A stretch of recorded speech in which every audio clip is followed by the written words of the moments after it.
Leo tujiulize kwa pamoja, ni wakati gani mzuri au niseme sahihi kibiblia ambao unaweza ukaanza kumsomea mtoto wako neno la Mungu? Mimi personally kwa experience yangu huwa ninaanza the moment nimejua kwamba nimeconceive. Maanake wakati huo tayari mtoto yuko tumboni, na kwa sababu chakula, kuna vitu ukishakuwa mjamzito utaanza kuvila kwa ajili ya mtoto kuweza kukua. Hiyo ni kwenye kimwili, maana yake na kiroho pia ni wakati sahihi wa sisi kuanza kuweka investment ya neno kwa watoto.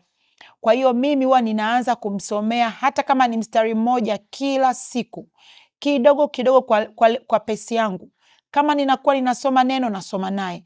Kama ninakuwa naomba naye. Kama ninafanya declarations, nafanya naye. Kuanzia akiwa tumboni mpaka anakuja nazaliwa na mpaka anavyokuwa.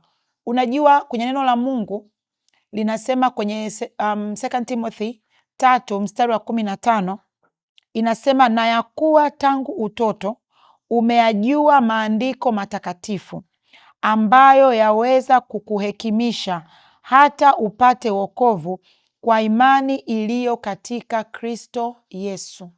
Kwa hiyo neno la Mungu linasema kuanzia utoto.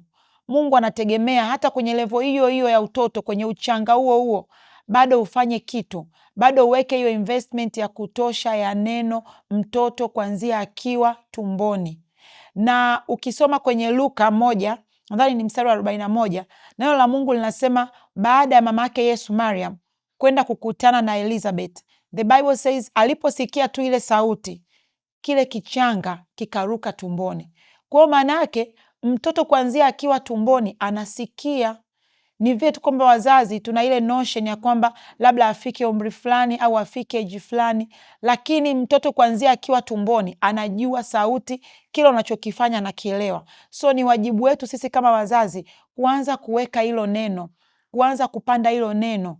The Bible says kwenye vinywa vya watoto wachanga Mungu ameweka misingi. Kwa hiyo maana yake ni wajibu wangu kama mzazi kuanza kuweka hizo investment za neno. The moment nimejua tayari ni nimeconceive mtoto, pale pale anza kusoma neno. Ukiamka asubuhi unasali, omba naye. Ukiwa umekaa kwenye unasoma neno, soma naye.